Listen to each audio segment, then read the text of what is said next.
My name is Hannah. My parents passed away when I was too young to remember them, so it was just me and Grandma. She was tough as nails, worked every day of her life till she couldn't anymore. When I was 18, she died, old age and a worn-out body, doctors said. Left me a bit of money for college and her old house. I sold the house right after high school. It was too full of memories and too empty without her. Bought myself a small apartment in the city, right next to the college where I started my accounting degree. College life was what you'd expect: classes, studying, and trying to scrape by. I worked part-time at a cafe, pouring coffee and flashing smiles for tips. The days were long, but I managed to graduate with decent grades and even landed a job at a big company downtown. But the evenings, man, they were lonely.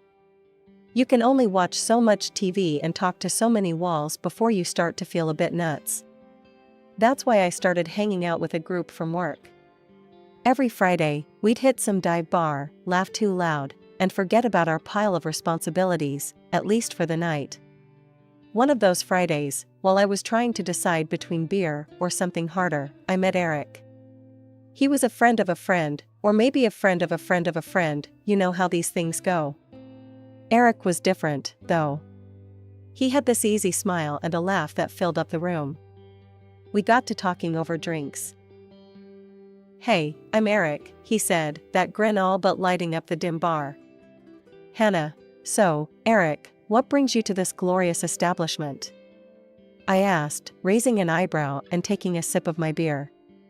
He chuckled, running a hand through his hair. "Same as you, I guess. Friends dragged me out. Said I needed to get out more." "You?" Trying to avoid a night of talking to my furniture, I admitted. His laugh told me he got it. We hit it off straight away. Turned out he worked in IT at some tech startup I had never heard of.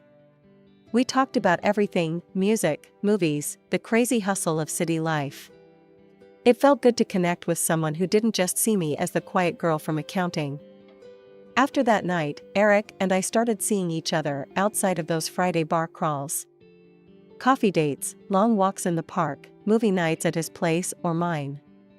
It wasn't long before we were pretty much inseparable. Meeting his family was the next logical step, I guess. He'd told them about me, how I was on my own with no real family to speak of. His folks were kind, welcoming. His mom, a sweet lady who always seemed to be hosting some gathering or other, took me under her wing like I was one of her own. His dad was quieter, a stern man but fair, and he gave me firm handshakes and tougher smiles. "Mom, Dad, this is Hannah," Eric introduced me one Sunday afternoon at their family home in the suburbs. His mother enveloped me in a hug. "Oh, Hannah, dear, we've heard so much about you. Any friend of Eric's is family here." "Thank you, Mrs. Thompson. It's really nice to meet you both," I managed, a bit overwhelmed by their warmth. Eric's dad nodded, his eyes assessing but not unkind. "Good to meet you, Hannah. Eric tells us you're quite the accountant. We could use a mind like yours around here sometimes." That made me chuckle. "I'll do my best to live up to the hype, sir." The day went well, better than I had expected. We talked, ate, and by the end of it, I felt a little less alone in the world. After Eric and I got serious, things moved pretty fast. Not in a bad way, mind you, but in a whirlwind, sweep you off your feet kind of way. A year flew by like it was nothing, filled with those little moments that make you realize you're exactly where you're supposed to be. Eric proposed on a chilly evening in November, right there in the park where we'd taken so many of our walks. It was just us, a few falling leaves, and his nervous smile. He took a deep breath, then got down on one knee, right there on the path. "Marry me, Hannah. I can't imagine this life without you." My heart might have skipped a beat or three. "Yeah? Forever seems like a long time with you, you sure?" "Positive," he grinned, his eyes locked on mine. "Well then, yes. Yes, Eric, I'll marry you," I said, and just like that, we were engaged. Simple, no fuss, just us. That was how we liked it. Planning the wedding was a bit of a circus, with his family diving in headfirst. His mom, bless her, wanted to go all out, but we managed to keep it simple. Just family and close friends at a small venue in the city. Hannah, dear, are you sure you don't want more flowers? And what about the catering? We could do. Mrs. Thompson. I cut in, trying to keep my tone light. Eric and I really want it simple. Small. Intimate, you know? Just the people we love and care about. She looked at me, then at Eric, who was nodding emphatically, and finally, she sighed. All right, you two are the bosses. But let me do the desserts, at least. Deal, I agreed, smiling. It was hard to say no to her desserts, anyway. The wedding day was a blur of smiles, vows, and a lot of dancing. Eric's dad gave me a hug, a real one this time, and whispered, "Welcome to the family, Hannah. We're glad to have you." "Thanks, Mr. Thompson. I'm glad to be here," I whispered back, surprised at the moisture in my eyes. After the wedding, life settled into a new normal. Eric and I returned to my apartment, now officially our place. It felt right, him being there all the time. His job kept him busy, and so did mine, but we made it work. Weekends were our refuge. Sometimes, we'd drive out to his parents' house in the suburbs, other times we'd just laze around at home. It wasn't perfect, no family is, but it was real, and it was mine. And as I learned back when I was just a kid with my grandma, that's about as good as it gets. When Eric told me he was going to be away for a year on a business trip, I didn't quite realize how quiet our apartment could get. It was one thing to miss him, another to navigate the silence of an empty home. But life throws curveballs, and you gotta learn to catch 'em or duck. A few months into his trip, Eric's dad got sick. Really sick. One evening, Eric called, his voice tight with worry. "Hannah, it's Dad. He's not doing well. Could you check in on Mom? Maybe stay with her for a bit?" The concern in his voice was enough for me. "Of course, I'll head over tomorrow." "Don't worry, babe, I've got this." Arriving at his parents' house, I was struck by how much had changed. The place looked worn, a bit like how his dad must have been feeling. His mom, usually so vibrant, looked tired to her bones. "Hannah, thank you for coming," she sighed, pulling me into a tired hug. "Don't mention it. Let me help around here. You focus on him," I said, setting my bag down. As days turned into weeks, I took over the cleaning and cooking. It wasn't exactly my dream job, but seeing the relief on his mom's face made it worthwhile. Evenings were spent sitting with his dad, reading out loud from his favorite books. He loved old westerns, and even though they were never my thing, I got pretty good at drawing like a cowboy. One evening, while we were cleaning up after dinner, his mom dropped a bombshell. "Hannah, you know, with Frank out of work now, we're strapped.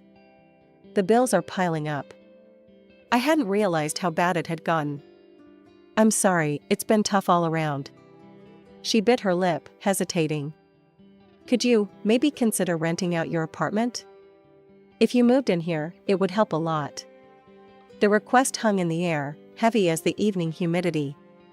Renting out my place hadn't crossed my mind, but neither had ignoring a family in need. "Okay, I'll figure something out. Let me make some calls tomorrow." After a week of hustling, I managed to rent out my apartment. The extra cash felt good to have, not just for me, but for them. Every month, I transferred money to his mom and took care of the groceries and some bills. It wasn't my money anymore, it was ours. Living there wasn't easy.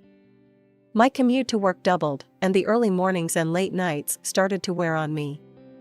But you don't bail when things get tough, especially not on family. Things took a harsh turn when Frank, my father-in-law, got worse. He was bedridden, barely talking, his world reduced to the four walls of his bedroom. The doctors shuffled in and out, their faces grim, their treatments failing to make a dent in his illness. It was a tough time, and the air in the house grew heavy, filled with the kind of silence that weighs on you like a wet blanket. In the midst of all this, Lisa, Eric's sister, decided to show up. Now, Lisa and her dad had a rocky history. bad blood that didn't seem to thin with time. When she walked into the house, you could feel the temperature drop a few degrees. Her arrival didn't sit well with anyone, least of all her father. One day, he asked me to lean closer to him, a serious look on his face that told me this wasn't just a casual chat. "Hannah," he whispered, his voice hoarse and weak. "You need to watch out for Lisa. Don't turn your back on her." I nodded, unsure how to respond. "I'll be careful, Frank. Thanks for the heads up." "No, really, Hannah. She's not a good person. Keep your eyes open," he insisted, his grip tightening on my arm before letting go. I took his words to heart, but nothing could have prepared me for what Lisa brought into that household. From day one, she made it clear she wasn't there to help. I was cleaning up in the kitchen when she sauntered in, her eyes scanning the room like she owned the place. "Looks like you've settled into your role here, huh, Hannah?" she sneered, her voice dripping with disdain. I straightened up, facing her. "I'm here to help out. That's what families do." She laughed, a harsh sound that echoed off the kitchen walls. "Well, don't expect any help from me. I'm not here to play maid or nurse. That's all on you." Her words stung, but I bit back my retort.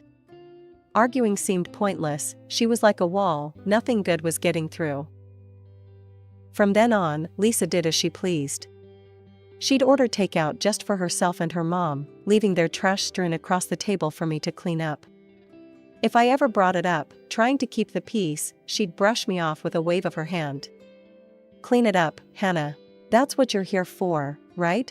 Her sharp voice would cut through any pretense of civility. It wasn't just the messes or the cold shoulders, she started turning her mom against me too. Whispered conversations behind closed doors, glances that felt like daggers, the atmosphere grew tense. One night, I overheard them talking in hushed tones in the living room. "I'm telling you, Mom, Hannah's not here for us. She's just waiting to cash in, you'll see." Lisa's voice was insistent, persuasive. Her mom, who'd always been kind to me, sounded unsure. "I don't know, Lisa. She's been a big help." "Help? She's living off Dad's money. What help are we really getting from her?" Lisa's retort was sharp, her words carefully chosen to wound. Feeling like an outsider in a home I'd been part of for months, I retreated to my room, Frank's earlier warning ringing in my ears. It was clear Lisa had her agenda, and I was in her crosshairs. The next morning, I tried to talk to Eric's mom alone, to clear the air, to find some way back to how things were before Lisa arrived. "Mrs. Thompson, can we talk?" I asked, catching her in the kitchen. "It's about Lisa. I feel like there's a lot of tension, and it's making things hard around here." She sighed, a long, tired sound. "Lisa has strong opinions. She's protective of me. Maybe too protective." "I understand, but I'm here to help, not make things harder. I hope you know that," I said, hoping to bridge the gap that Lisa had forged between us. The death of Frank cast a long shadow over the house. It was a grim time, filled with whispered arrangements and the silent shuffle of sympathy cards. Eric flew back for the funeral, his face etched with the kind of grief that words can't touch. "How's everything been here? You holding up okay?" Eric asked me quietly, while we were alone for a moment during the wake. "Yeah, everything's fine," I lied, forcing a smile. It felt wrong to burden him with the household tensions when he was dealing with so much already. Lisa, who had been a whirlwind of trouble just days before, transformed into the picture of a grieving daughter. Her performance was flawless, catering to the guests, dabbing delicately at her eyes with a tissue, her voice soft and somber. Anyone would have thought her heartbroken. But as soon as Eric left, the mask fell off. Lisa reverted to her true self, colder and more calculating than ever. It didn't take long before the uneasy truce in the house shattered completely. One evening after work, I came home to find my belongings piled up in the hallway. My heart sank. I found Lisa lounging in the living room, flipping through a magazine as if she owned the place. "Lisa, why are my things in the hallway?" I asked, struggling to keep my voice even. She looked up, feigning confusion for a moment, then shrugged. "Oh, those? I'm moving into your room." I need the space. And where am I supposed to go? My voice rose, despite my efforts to control it. She smirked, a cold, amused glint in her eyes. Not my problem, Hannah. Find somewhere else. I was seething, but I bit back the worst of my anger and turned to seek support from the one person I thought I could still rely on. Mrs. Thompson, can we talk about this? She was in the kitchen, and her response was colder than I had ever heard. This is Lisa's house now, Hannah. She's decided to stay permanently, and we need to make room. You'll move into Frank's old room. The dismissal in her tone was like a slap. I felt a chill run down my spine as I realized that I was truly alone in what had once felt like a family home. That morning, I woke up with a heavy heart but a clear mind. Enough was enough. I found both my mother-in-law and Lisa in the kitchen, acting like it was just another day. Can we talk? I asked, my voice more steady than I felt. Lisa rolled her eyes but nodded, and my mother-in-law wiped her hands on her apron, turning to face me. The kitchen felt like a courtroom, and I was about to lay down my final statement. I'm not going to live like this anymore, I started, the words tumbling out. I've decided to go back to my apartment. I can't stay here under these conditions. The shock on their faces was almost comical. Lisa's mouth fell open, and even my mother-in-law seemed taken aback. Hannah, please, my mother-in-law began, her tone shifting to something gentler, almost pleading. We didn't realize how hard this has been on you. We can change. Lisa, surprisingly, chimed in, her voice unusually soft. Yeah, I'll help out more. I'll clean, do the dishes, whatever you need. Just don't go. Their sudden change of tune was as suspicious as it was swift. But part of me, foolishly, maybe, wanted to believe that they could change, that we could salvage some semblance of family. So, I agreed to give it another chance. Alright, I'll stay for a bit longer. But things need to actually change, I said, skepticism lacing my words. And change they did, at least on the surface. Lisa took over the cleaning, scrubbing surfaces with a vigor I hadn't seen before. My mother-in-law was kinder, her words no longer edged with icy commands. It was like living in a reversed world, and I cautiously began to let my guard down. This peace lasted for a couple of weeks. One afternoon, I came home feeling under the weather, the kind of sick where you just want to crawl into bed and forget the world. The house was quiet, too quiet, and as I slipped in through the back door, I heard their voices drifting from the living room. Just keep it up a little longer, Lisa was saying, her tone hushed but intense. Once she trusts us completely, we'll talk her into selling her apartment. Imagine how much we could do with that money. My heart sank to my shoes.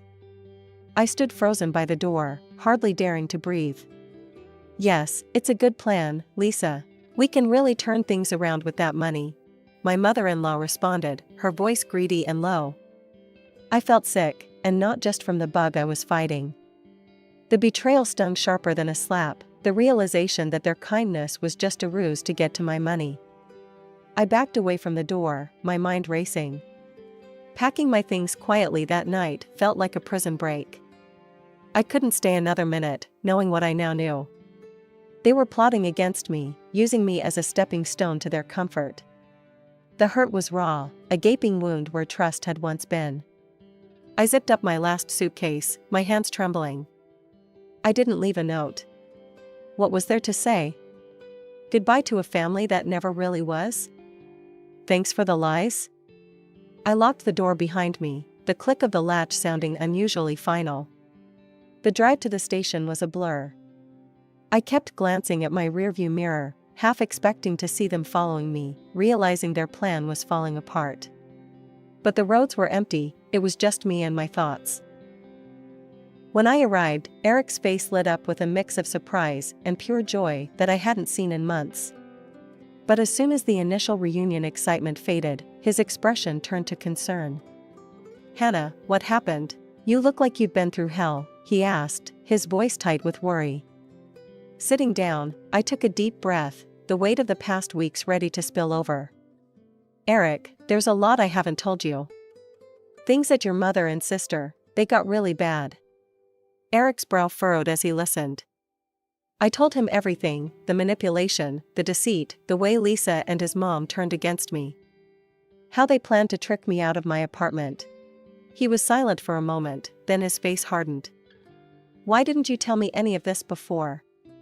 I didn't want to cause a rift in your family while you were away. I thought I could handle it, I admitted, my voice barely above a whisper.